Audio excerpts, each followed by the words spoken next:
So your Yeah. first question is what does luxury mean to me?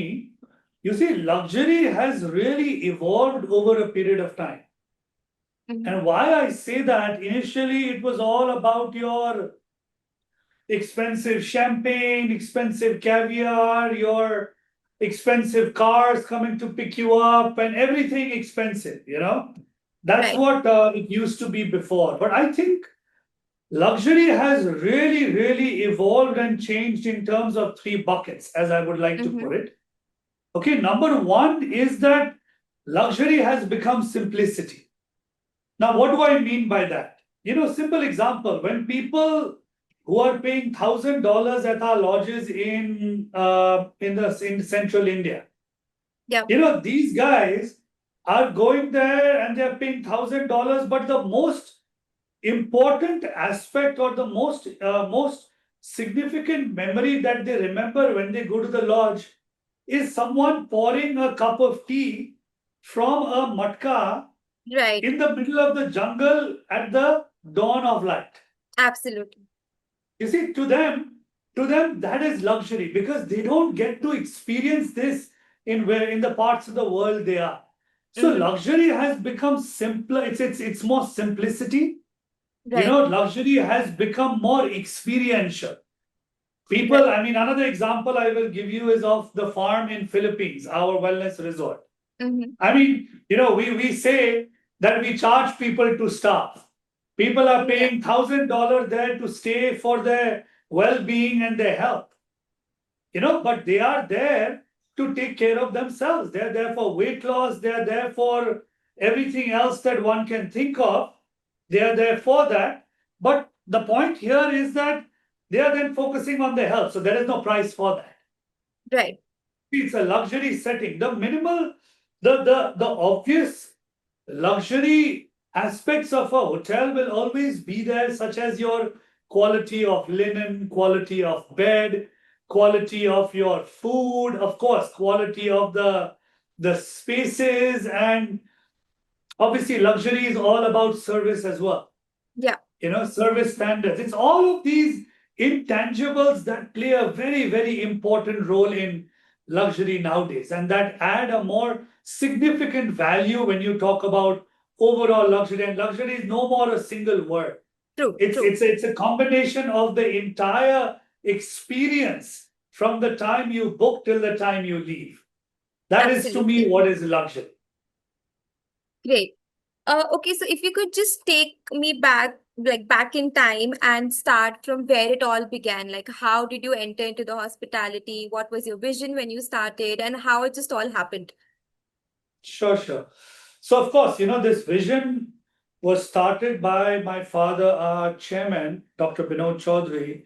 When, I always say this in many interviews that you should read his book. There's a very important line that he mentions out there, which says that he's a small man from a small country with big dreams. Right. Okay, and that is a philosophy that is applicable for our hospitality space as well. Mhm. And why I say that is, he in his book, there is a very important paragraph in one of the chapters of hospitality, which states that, when he was a young boy, he wanted to be a chartered accountant and he was going for his training. My grandfather had sent him with his manager, with my father, to go to Bombay. And of course, at that point in time, my father could not afford to stay at Taj. Yeah. And, he would stand outside the India gate and he would look at these huge cars and fantastic luxury, beautiful, long cars getting into the gates Mm-hmm. of Taj Mahal with this guy suited in a white security sort of an outfit, big chap with his Yeah. mustache, in a very regal way and a little bit intimidating. Mm-hmm. And obviously, the moment anyone would look at that and they would be a little bit scared to go there because all these guys coming out were bureaucrats and diplomats and dressed up in a very, very regal way, in those Right. days. And, my father always had the desire to go there, and the manager would tell him that, oh, if you go there, he will grab your neck and he'll throw you out. Okay. So I would say that this is an important aspect of a man who had the desire to be there and be with all those people. Mm-hmm. And the opportunity came about in 1997, 98, when Sri Lanka was going through the worst time in terms of warfare. The Mm-hmm. LTT uprising was going on, and there were bombs literally flying on top of our hotel, Taj Samudra. In those days, there were bombs flying on Taj Samudra, and airports were being bombed, and so on and so forth. You're aware of it. And at that point in time, the Taj properties outside of India were really suffering. Yeah. And then the opportunity came to my father that, there is this opportunity. Why don't you look at it? It's not Nepal, Yeah. but then why don't you look at this opportunity? And my father immediately jumped because it was an opportunity to become partners with the Tatas. Mm-hmm. So he immediately went to Sri Lanka, and he always remembered a statement which was asked to Lee Kuan Yew, the father of Singapore. Once he was asked that what is the other country in Southeast Asia which has the highest potential like Singapore? Mm-hmm. And he said it is Sri Lanka. And that also really resonated with him, and the fundamentals of the country are phenomenal. It goes through through its ups and downs, but the Yeah. fundamental remains the same.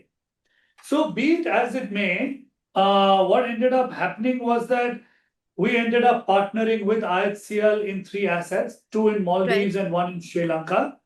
Mm-hmm. So that was the start of our relationship with IHCL. And while we are talking about IHCL, of course, we are always proud and thankful to IHCL for bringing us, and Tatas for bringing us into this business, hospitality. We've learned a great deal from them.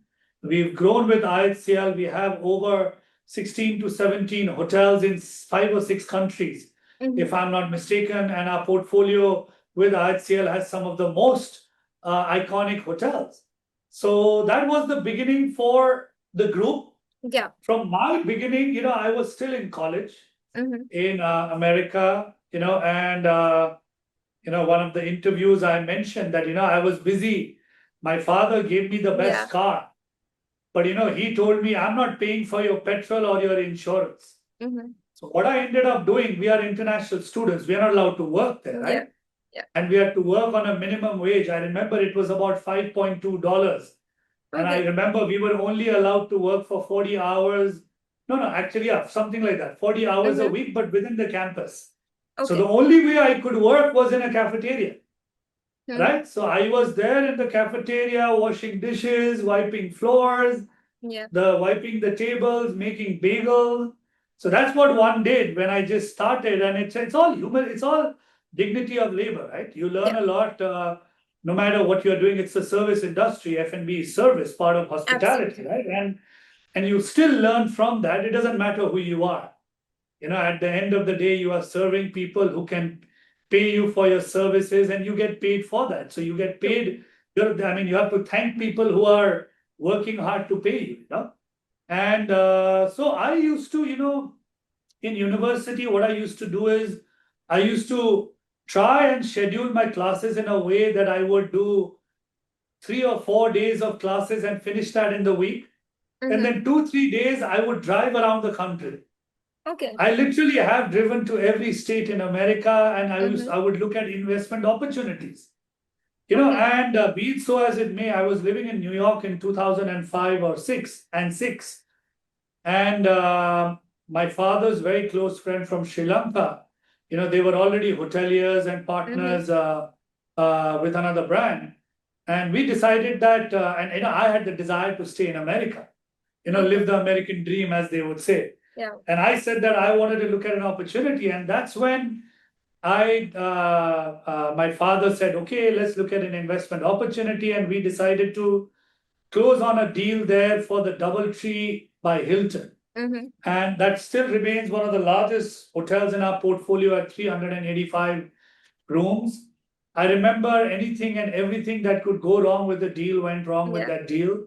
That was in 2005. I remember I was holed up in the Hilton Hotel in Avenues of America. for literally a year doing the deal. Okay. And it was a brilliant learning. I mean, to the extent where, the price of the deal went up by 10-15% the day before it was supposed to close. Mm-hmm. And my parents were in Maldives, and I remember I told my father, and he hung the phone on me that you Yeah. go to hell. I'm not going to do this deal and blah blah blah. I mean, don't write that. Yeah. But Yeah, of course. he literally hung up on me, and he said, I'm Mm-hmm. not going to do this deal. But eventually, I Right. did the deal. But it was a very important learning, and of course, post that, we at that point in time we had 5 hotels. We had 2 more hotels in Taj Safari circuit in Madhya Pradesh, Banjar Tola, as well as uh, it was, I think, Banjar Tola and Mawa Koti. Those are the 2 Okay. properties. So when I entered, it was 5 properties, and Mm-hmm. through the joint vision of my father and myself and our group and our team, now we stand at almost 200 hotels in 12 countries with over 12,000 keys. So that's That's a great number. yeah. So that's my short journey for you. Great. So, like you were just mentioning about the portfolio and the number of keys that you have currently. So, my next question would be: so when you are entering into a market, right? What factors do you consider before okay, this is where you want to open up, or this is where you want to establish yourself? See, it's very simple. We typically, if we go to a new foreign market, right, we always look at first is establishing one hotel in a major market. For example, we decided to invest in Kenya. Mm-hmm. Kenya is the gateway to East Africa. Why did we Right. do that? Is although it was our second or third investment in East Africa, because the first Mm-hmm. 2 we went through a very bad ordeal and a bad legal battle, which we won. I mean, don't write about it. But the point was that we always try to look at in international markets to go to gateway markets so that we can learn. We can learn about the market. We can learn about the potentials there. We can learn about which of the market is good, and we always look at partnering with local good partners who have a well entrenched reputation, Mm-hmm. who are well connected, and who can make things happen. So Right. for us, of course, it is also important to be in markets which we potentially know, Mm-hmm. be in frontier, number 2, frontier and emerging markets. Right. Number 3, be with players, whether it's a banking institution, whether it is partners who are well entrenched in the market, Mm-hmm. you know. And number 4, strategic partners. They should Right. allow us to do what we are good at, and they should do what they are good at. Right. No, and of course, most important aspect is your location. That goes without saying. Hotel is Right. no good if you're not able to either build in a good location or create a destination and location. Right. So, Does that can you? answer your question? Yes, yes, absolutely. Moving ahead, can you also talk about your stance and your hold in the Indian market? What are you looking at? What are your expansion possibilities? And how do you For view sure. India as your market? No, India is a brilliant market from every aspect, from the growth of infrastructure, from the growth of the economy. I mean, it's very obvious that all hospitality groups' valuations and numbers have shot up. So it's Right, it's not only ours that have gone up. If you see any hotel brand, everyone is doing phenomenally well. So right, that is pretty much because India is one of the largest in terms of population and also in terms of the middle class. You have over right, 600 to 700 million people who are in the middle class. And India has almost 750 districts. So the right. opportunities are incredible, and the infrastructure is touching all of these districts as we speak. True. And of course, everyone wants to be in India. Right. Right. And from a perspective of our strategy, we are already partners with IHCL in the safari space. We already Mm-hmm. have 4 hotels, and we've already signed 3 more. So we are going to continue growing in the high-end experiential travel space, Okay. right? And continue creating circuits. Another Mm-hmm. big our investment is in Fern Hotels. which I'm Right. sure you must have read about. We Yeah. have, as we speak, about 120 plus operating hotels and close to, if I'm not mistaken, about 7 to 8,000 keys. Mm-hmm. And we are adding almost 35 to 40 hotels opening in a year. But Right. now our strategy is to open 500 hotels by 2030. Oh, So that great. is our plan for India. So it's quite ambitious, Right. but because of the recent partnership with Marriott, we are quite confident to get there. Right. Also, can you talk about beyond India? What are your expansion plans? What countries, what regions are you planning to explore in the next, say, coming 5 years? Yeah. So like I said, we like to go in markets that we know well. Right. So of course, in terms of markets, we are looking at markets like Bhutan. We are opening 2 Taj properties in Bhutan in September, October. We are doing a third one, groundbreaking in September, October. We are looking Right. at Nepal. I mean, we are looking at Southeast Asia. We are looking Mm-hmm. at Africa. We are looking at a deal in UK. So, like I said, I mean, we don't Yeah. have any assets in UK and Europe at the moment because we don't understand that market Mm-hmm. yet. Even from America market, I will not say that we are champions because we Right. invested in that over 20 years back. Mm-hmm. And the hotel at the airport was good for us because there's always a catchment market for your airline crew. And I Right. always see this. It's a funny thing. We love bad weather because anyone who Yeah. goes through bad weather, flights are delayed or cancelled, they stay Yeah. at a They stay hotel in back. the airport, right? True. So I mean, in terms of the markets, these are our focus. I will say from continent perspective, Mm-hmm. I will say it's Asia Pacific, China, Okay. Indian subcontinent, Southeast Asia, and Middle East and Africa. So it's Got Middle it. East and Africa and East is what our focus is, but never say never. We are always Sure. hungry. We are entrepreneurs. If we get a good deal in any part of the world, we are happy to look at it. But having said that, for our wellness brand, which is the farm, Mm-hmm. we are certainly going to look at growing into all markets around the world because to me, Yeah. as I mentioned to you in the first question you asked me about luxury, Yeah. wellness is the new luxury and wellness is the new future of hospitality, no matter Absolutely. which form you look at it, whether it's in a standalone wellness property, it's a plug and play in terms of having a wellness space in a luxury hotel. It's no more. Hotels are also shifting from your core spa to Right. wellness spaces. True. Okay, and I believe it's a $6 trillion industry. And luckily, we have created a brand and nurtured a brand over the past, I would say, 15, 17 years and created something like The Farm, which is one of the world's best wellness brands. And we intend to take Absolutely. it all over, including India. Because Great. India, to me, is a huge market. And keep in mind that from October, there is a direct flight starting to Manila as well. So Yeah. that's a good thing. Great. So, you were talking about the farm, and I would just like to mention that last week, our chief editor was there, and she was Ah, yeah, she was there. She had gone for a vacation, and when she came back, she was all praises about the property, and she was like, "We should definitely cover and do something around that." So it was an yeah, amazing experience anytime. for No, her. it'll be a pleasure. I wish I had known. It would have been a pleasure to host her. Yeah, okay. So moving ahead, I was just going to ask you about what you feel about wellness. And as you mentioned, that wellness is a new luxury. So how important is wellness for you? And what properties apart from the farm? Are there any other properties that you're planning to expand into wellness segment? So, so I already answered that in the previous question, but like I said, that wellness is a huge, huge focus for us.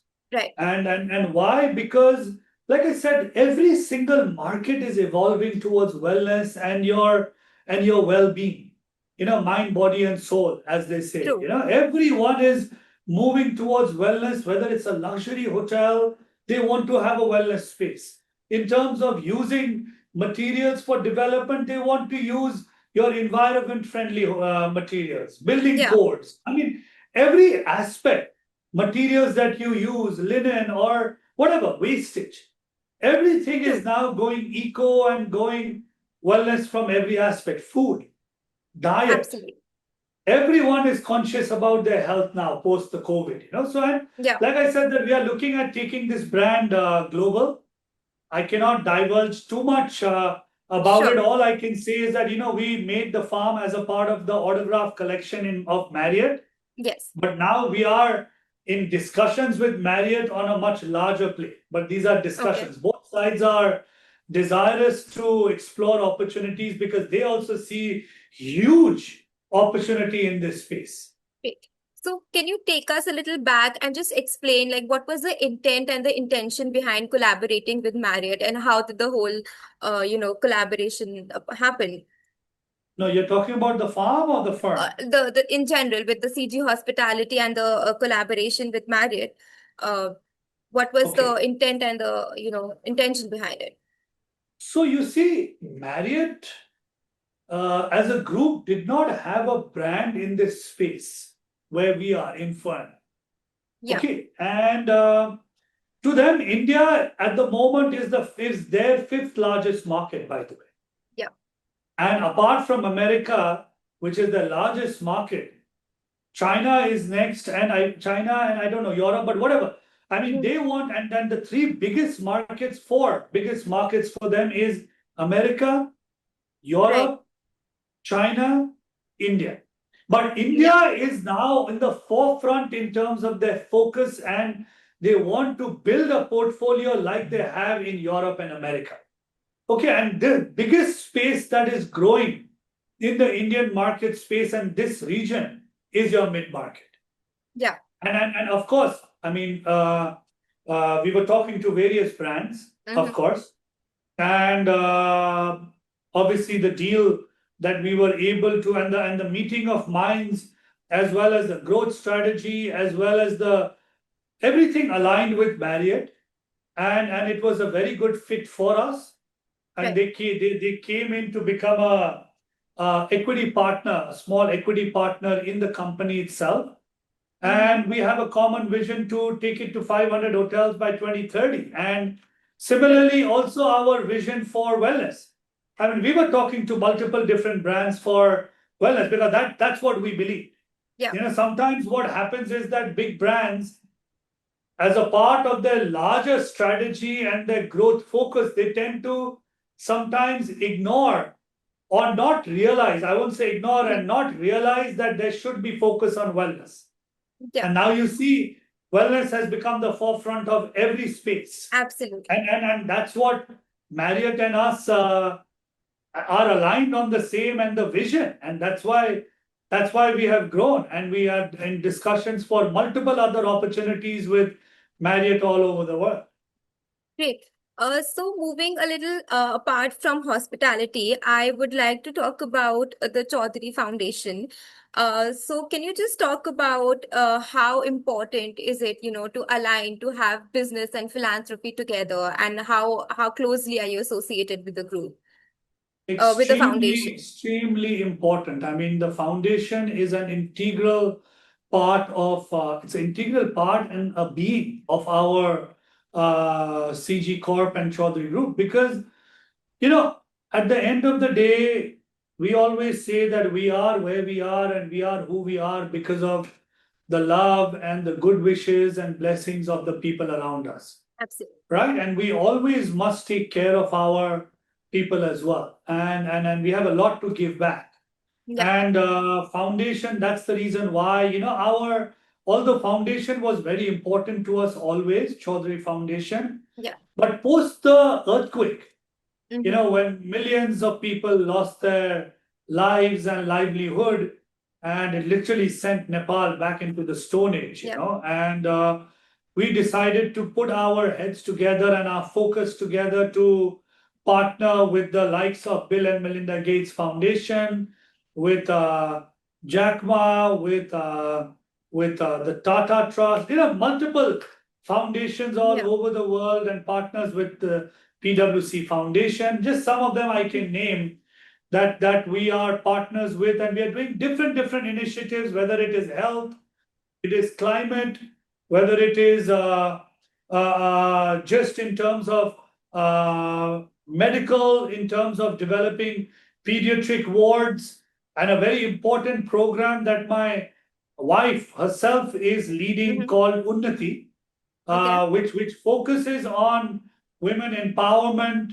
It focuses on promoting textile, the arts and crafts of Nepal, and gives Okay. them a global platform to take it all over the world, you know. Great. So this is our core focus, and of course, I mean, my father is also now a honorable member of parliament, Okay. and Mm-hmm. his constituency, unfortunately, is out of all the constituency would probably be one of the lowest in terms of poverty and in terms of growth. But now Mm-hmm. he and my mother both are playing a pivotal role in the lives of all the men, the women, the children, Mm-hmm. to make sure that they have a better life, and their constituency, Navalpur, is given the Right. focus that it truly deserves, you know. So we are Yeah. giving in our own ways, and we obviously get involved in any of these. Each of us get involved in different activities of the foundation. Like my wife runs her own within the foundation a program. My brother Mm-hmm. does a lot of the fundraising and does the some of the programs. Like I predominantly focus on the social business. Right. So we are partners with Lions International, whereby we invest in companies that have a social impact connotation. So, talking about family foundations, I would like to ask you about what are some core values that you've been carrying about since your grandfather's legacy, your father's legacy, that you still believe in and has been really important for you. So, You see, one should never forget where one comes from. You know, we've come from very humble beginnings, and we've come from I mean, it's not like everything was given to my grandfather or my father in a silver platter. Of course, my grandfather came with my great grandfather came with my father to Nepal to sell, to literally set up business and to sell textile. And my grandfather started the first electronics store where they were selling radios, and my father was yeah, doing that behind the counter of a shop. And we used to have a sari shop within it was like a departmental store, yeah, and Indians used to come to Nepal to buy sari. It yeah. was called Arun Emporium, Yeah, right? I'm And I'm and, I'm quite and aware of that. My sorry to cut you, but my hmm. nanny has been really she was telling me about it. I just feel so glad hearing about it. Yeah, so Arun Emporium was it's still now we revived the name of Arun Emporium. It's now a digital store. But I mean, we that was the humble beginning of the family, and we are still a joint family. I think the family legacy and the family continuation and the family beliefs and values must continue. I think the Right. most important aspect is that we must create wealth for the next generation as well. Yeah. Because if you've created a brand, what's the point of creating a brand if there is no continuity and and you haven't created something that people can be proud of, you see? Yeah. And I think that value needs to continue over a period of time, and with companies becoming more and more professional.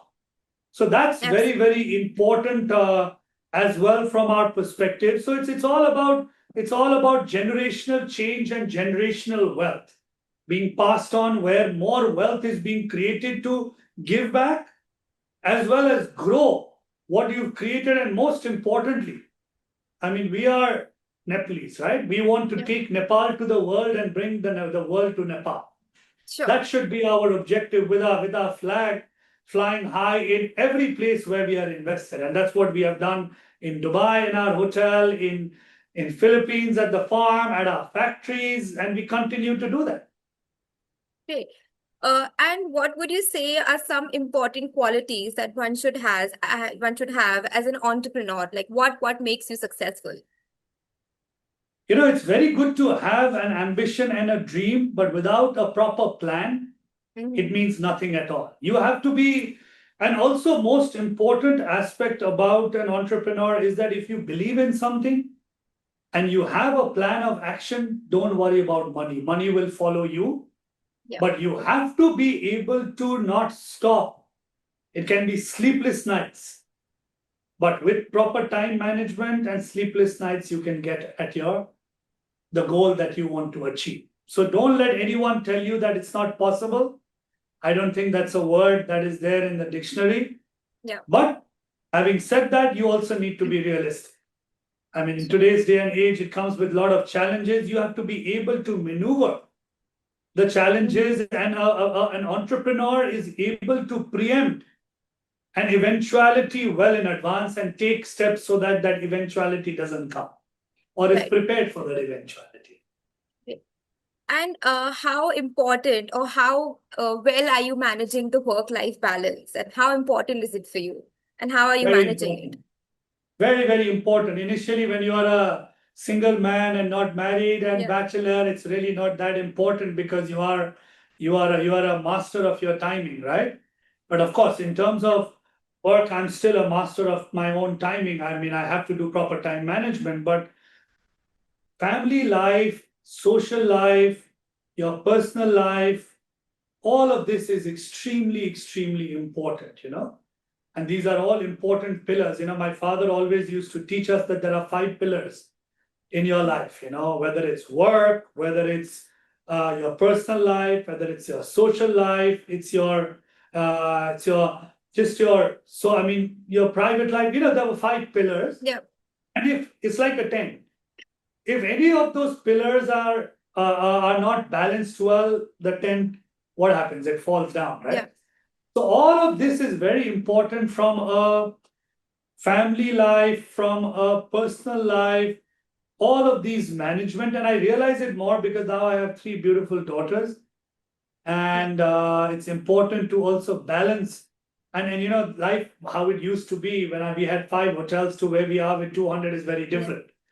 So Absolutely. obviously you need to take care of your health, you need to take care of yourself. So all of these are very important. I think it's probably the most important aspect, which is time management and balancing all the different aspects of your life. Great. So my last question to you would be, so at Peak Life, we strongly believe that it's all about the attitude. And I'm sure that you've had such a long journey and it might not be all easy, you know, it might have its own set of challenges and difficulties. So what are some things that have kept you stable, like get through all the challenges, and some qualities or some things that have made you essentially be able to thrive and be successful at all times? You know, there are a couple of things I would say. I would also say an inspiration from the 2 people who have really, really inspired me in my life, to be very honest with you. Number 1 is my grandfather. You know, my grandfather was a very, very simple man, but he was a man who was full of integrity, with ethics and beliefs. And he always instilled the fact that, like I mentioned, you know, never forget where you've come from. Right. You know, you can aspire to be a multi-billion-dollar company. I mean, God is kind that we are the only multinational and multi-billion-dollar conglomerate from Nepal. Yeah. But one should never forget where they have come from. That's the starting point, number 1. Number 2, I mean, humility. And humility is one of the most important aspects of a true entrepreneur.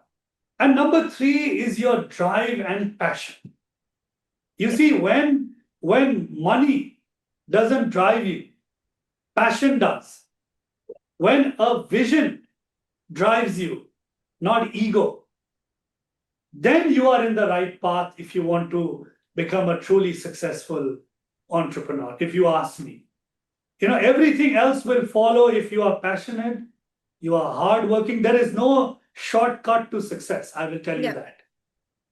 Everything requires hard work, it requires dedication, it requires passion, and it requires fire in the belly. You know, and all this can only be passed on by your past generations and people who have lived it and who have been through it. Great. Thank you so much. It was lovely talking to you.